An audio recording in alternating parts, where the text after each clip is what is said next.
Introdução.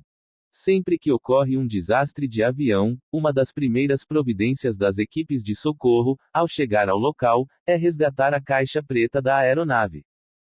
Trata-se, na verdade, de um dispositivo formado não por uma, mas por duas caixas, que, por sinal, não são pretas, mas sim alaranjadas, fortemente blindadas, à prova de choque, incêndio ou imersão, que estão ali justamente para ajudar a revelar o que se passou a bordo, na hipótese de um desastre.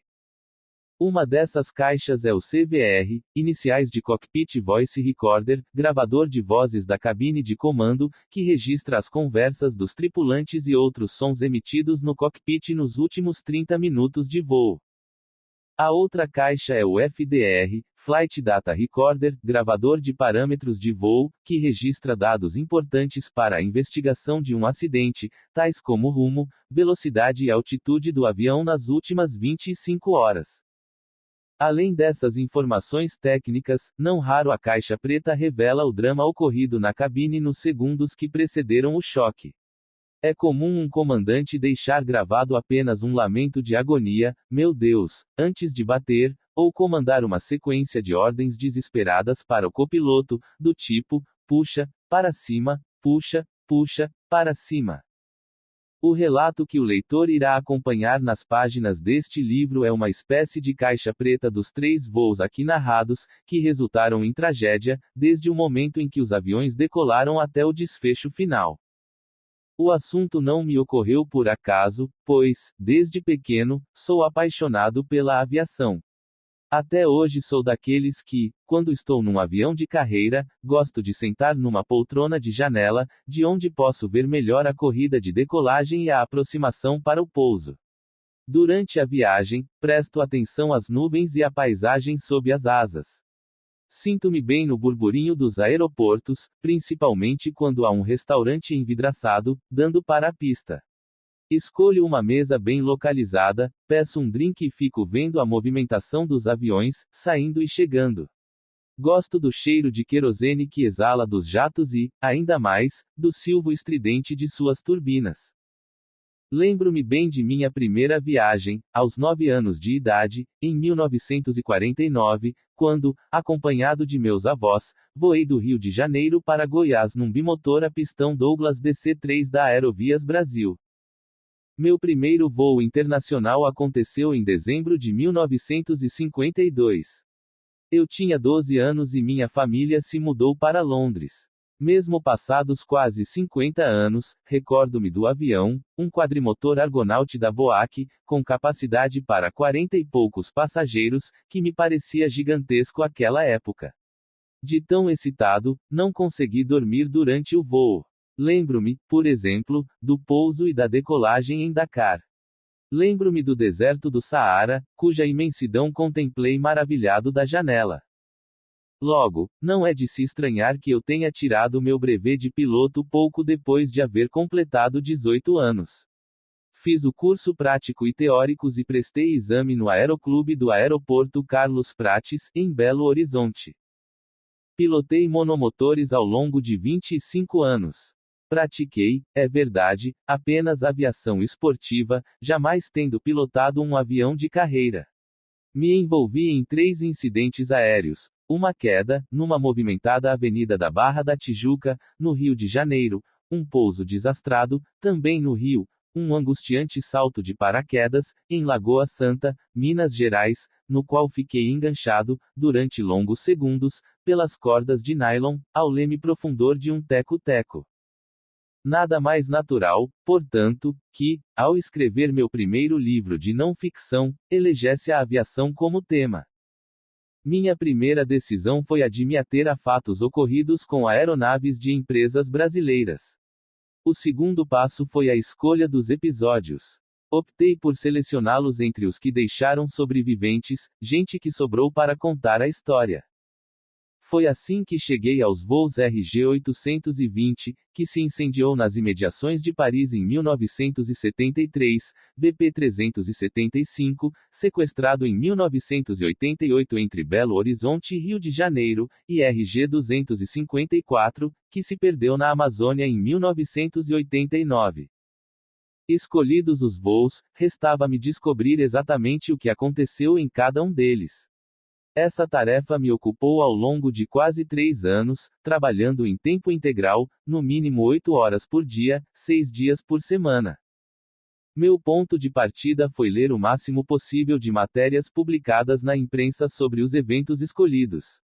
Além de pesquisar durante meses na Biblioteca Nacional, obtive recortes de jornais e revistas com o Sindicato Nacional dos Aeronautas e, mais tarde, com o sobrevivente de um dos desastres. Só destas duas últimas fontes, trouxe xerocadas para casa 331 reportagens, que li atentamente e que tenho arquivadas. O Centro de Documentação da TV Globo, SEDOC, me cedeu videotypes com matérias sobre os acidentes, inclusive gravações que não foram ao ar. Através do gabinete do primeiro-ministro Lionel Jospin, da França, consegui uma cópia do relatório final das investigações sobre o desastre do RG-820, que pude comparar com a versão publicada em português, obtida no Centro de Investigação e Prevenção de Acidentes Aeronáuticos, CENIPA, em Brasília.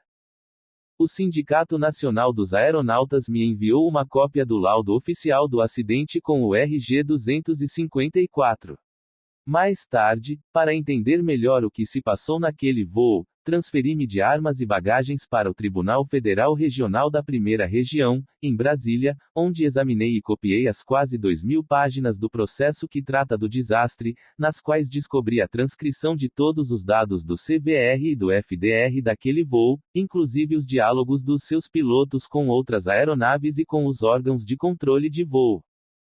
Conversei com diversos especialistas em acidentes aéreos. Entrevistei tripulantes e pessoal de terra não envolvidos nos 3 episódios. Só quando me julguei um razoável conhecedor dos fatos que pretendia narrar, é que fui atrás dos sobreviventes, tripulantes e passageiros, dos parentes dos mortos e dos controladores de voo que monitoraram e conversaram com as aeronaves envolvidas. Como não tinha o endereço de quase nenhuma dessas pessoas, fiz esse trabalho de busca de maneira quase que errática, como se estivesse lançando ao mar mensagens em garrafas. Disparei telefonemas, e-mails e fax em todas as direções, para instituições e pessoas as mais diversas, às vezes me guiando apenas por um sobrenome num site de universidade. Felizmente, muitas garrafas atingiram praias certas e o retorno começou a chegar. No princípio, em pequena quantidade, 1 ou 2 mensagens por semana. Depois, foram aumentando. Cada manhã, ao abrir minha caixa de entrada, surpreendia-me com a fartura. Passei a me corresponder por e-mails, só para citar alguns exemplos, com os comandantes Lily Miller, da United Airlines, residente em Chicago, Pedro Goldenstein, piloto brasileiro da Transavia Airlines, Holanda, que mora em Roterdã, e seu irmão Fábio Goldenstein, que comanda a MD-11S da Varig e que mais tarde me recebeu em seu apartamento no Rio, onde, além de me explicar exaustivamente os fatos ocorridos com o voo 254, me forneceu diversas cartas aeronáuticas para melhor entendê-los. Conheci muitas outras pessoas ligadas aos meios de aviação. O coronel aviador Flávio Coimbra, já falecido, me explicou a mecânica dos inquéritos aeronáuticos. O comandante aposentado Lucas Bastos, da extinta Panair do Brasil, passou uma tarde comigo falando de pilotagem.